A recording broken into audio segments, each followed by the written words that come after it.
വിൻ്ററൊക്കെ കഴിഞ്ഞ് സ്പ്രിംഗ് ആയി. ആയെന്നല്ല, സ്പ്രിങ്ങിൻ്റെ ഏകദേശം പകുതിയായി. അപ്പോൾ സ്പ്രിങ്ങിൻ്റെ ആദ്യത്തെ 2-3 ദിവസം എന്ന് വെച്ചാൽ നന്നായിട്ട് ചൂടൊക്കെ ഉണ്ടായിരുന്നു കേട്ടോ. അപ്പോൾ നമ്മൾ അന്നേരമായിരുന്നു ഇവരുടെ സ്പ്രിംഗ് ബ്രേക്കും. അപ്പോൾ നമ്മളവിടെ ഇവിടെ അടുത്തുള്ളൊരു അഡ്വഞ്ചർ പാർക്കാണ്.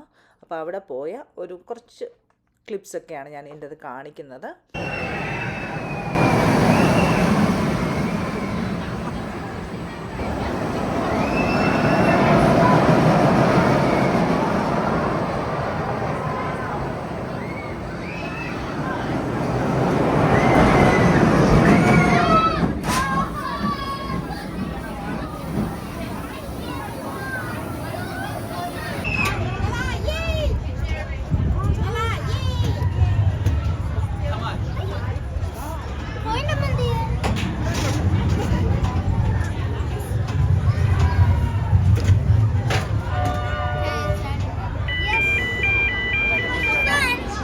Okay, all set?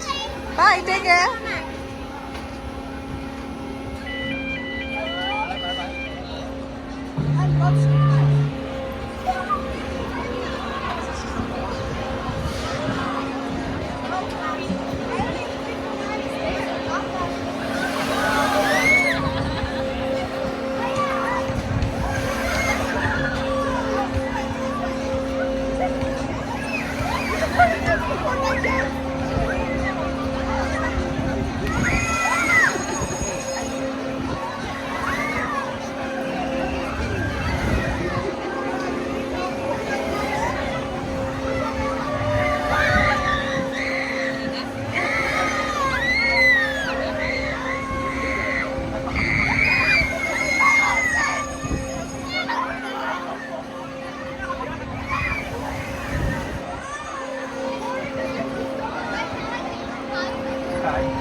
പാർക്ക് എല്ലാ ദിവസവും പ്രവർത്തിക്കുന്നില്ല. എനിക്കൊന്നും വീക്കെൻഡ്സിൽ മാത്രമേ ഉള്ളൂ. പിന്നെ ഇത് ഈ സ്പ്രിംഗ് ബ്രേക്ക് ആയതുകൊണ്ട് 1-2 ദിവസം അവർ ഓപ്പൺ ചെയ്യുമായിരുന്നു.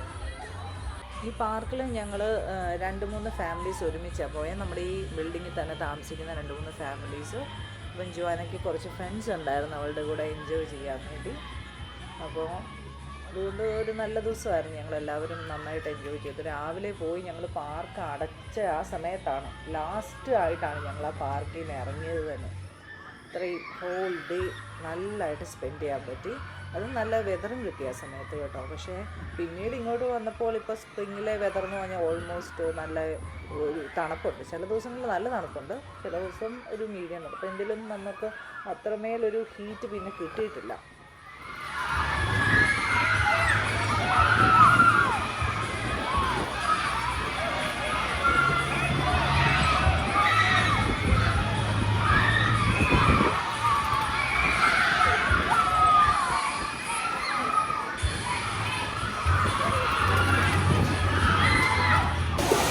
വാട്ടർ സ്പോർട്സ് കുറവാണ്. ഇതാണ് ഒരെണ്ണം ഉള്ളത്. പിന്നെ വേറെ ഒന്നുണ്ട് കേട്ടോ. ഇത് കണ്ടോ, വെള്ളത്തിൽ ഇറങ്ങിക്കഴിഞ്ഞാൽ ഡ്രൈ ചെയ്യാൻ വേണ്ടിയുള്ളൊരു കൗണ്ടർ. $5 കൊടുത്തു കഴിഞ്ഞാൽ നമുക്ക് അവിടുന്ന് നമ്മൾ അതിൻ്റെ അകത്ത് കയറി നിന്നിട്ട് നമ്മളെ ഡ്രൈ ചെയ്ത് കൊടുക്കും. കാര്യമായി ഡ്രൈ ഒന്നും ആകുകയില്ല. എന്നാലും $5 എന്ന് പറയുന്നത് ശരിക്കൊരു നല്ല എമൗണ്ടാണ് ഒരു കുറച്ച് നേരത്തേക്ക്. എനിക്കൊന്ന് വളരെ കുറച്ച് സമയമേ ഉള്ളൂ അതിൻ്റെ അത് നിൽക്കുന്നത്.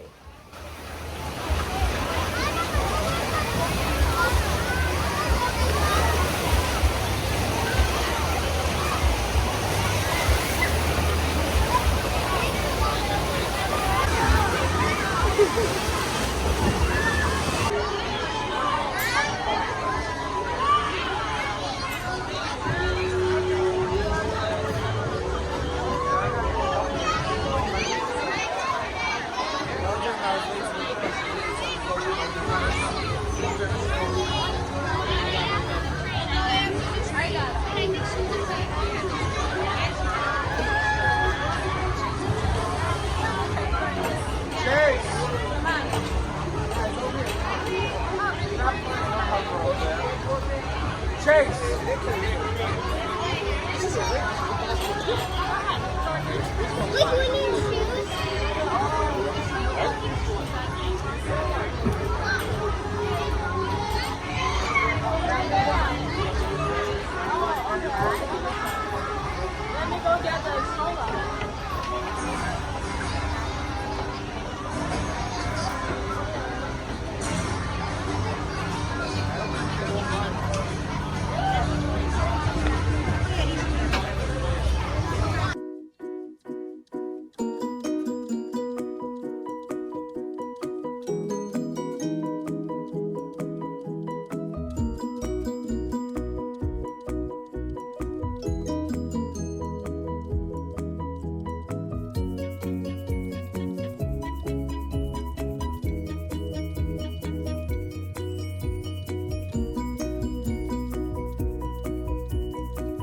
നമുക്ക് എൻജോയ് ചെയ്യാൻ പറ്റുന്ന, ചെറിയ കുട്ടികൾ തൊട്ട് പ്രായമായ ആൾക്കാർക്ക് വരെ എൻജോയ് ചെയ്യാൻ പറ്റുന്ന രീതിയിലുള്ള പല പല ഫെസിലിറ്റീസ് ഇതിൻ്റെ അകത്തുണ്ട്.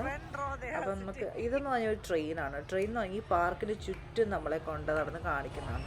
അപ്പം ഈ ട്രെയിൻ വരുന്ന സ്റ്റേഷനാണിത്. ഇപ്പോൾ ഒരു പർട്ടിക്കുലർ ടൈമിംഗ് അവിടെ എഴുതിയിട്ടുണ്ട്. ആ സമയത്ത് സ്റ്റേഷനിൽ നിന്ന് വരുന്നതും പോകുന്നതല്ല. അപ്പം ജുവാനയും ഫ്രണ്ട്സും ഞാൻ പറഞ്ഞില്ല ഞങ്ങളുടെ ഇതിലുള്ള അപ്പാർട്ട്മെൻറ്റിലുള്ള അവരെല്ലാം കൂടെ ഒന്നിച്ച് പോയതാണത്. പിന്നെ കുറേ റൈഡുകളുണ്ടായിരുന്നു കേട്ടോ. എല്ലാ റൈഡും മാക്സിമം എൻജോയ് ചെയ്തു. ഇഷ്ടപ്പെട്ട റൈഡുകൾ എത്ര തവണ വേണമെങ്കിലും നമുക്ക് കയറാം. അതിന് പ്രത്യേകം പേയ്മെൻ്റൊന്നും ഇല്ല.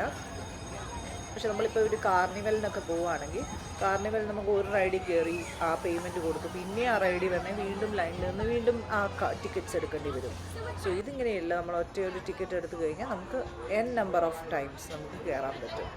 അതുകൊണ്ട് തന്നെ കുട്ടികൾക്ക് അത് ഭയങ്കര ഇഷ്ടമായിരുന്നു. അത് ഭയങ്കരമായിട്ട് എൻജോയ് ചെയ്തു. അതും നമുക്കറിയാം ഒരു വിൻ്റർ കഴിഞ്ഞിട്ട് ഇങ്ങനെ കാത്തിരിക്കുകയാണ് സ്പ്രിങ് വരാൻ. സ്പ്രിങ്ങിൽ അത്രയും നല്ലൊരു വെതർ പെട്ടെന്ന് കിട്ടുകയും എല്ലാവർക്കും വെളിയിൽ പോകാൻ പറ്റും. നിങ്ങൾക്ക് അത് ക്രൗഡ് കാണുമ്പോൾ തന്നെ അറിയത്തില്ലേ, നല്ല തിരക്കായിരുന്നു അന്ന്. ഞങ്ങൾ ചെന്നപ്പം തന്നെ ഞങ്ങൾ നിന്ന ലൈൻ തന്നെ ഒരു ഹ്യൂജ് ലൈനിലായിരുന്നു ഞങ്ങൾ നിന്ന്. പിന്നെ ആകുമ്പം വണ്ടികളൊക്കെ വന്ന് പാർക്കിങ്ങിലോട്ടെല്ലാം ഫുള്ളായി വണ്ടിയൊക്കെ കൊണ്ട്.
ഇതിൻ്റെ അകത്ത് തന്നെ ഒരു റെസ്റ്റോറൻറ്റ്, അവിടെ നിന്ന് നമ്മൾ കഴിച്ചു. ഇനി അല്ലാത്തവർക്ക് വെളിയിൽ പോയി കഴിക്കാം. കയ്യിൽ ഒരു ടാഗ് കിട്ടിയിട്ടുള്ളതുകൊണ്ട് നമുക്ക് തിരിച്ച് കയറി വരാം, കുഴപ്പമൊന്നുമില്ല.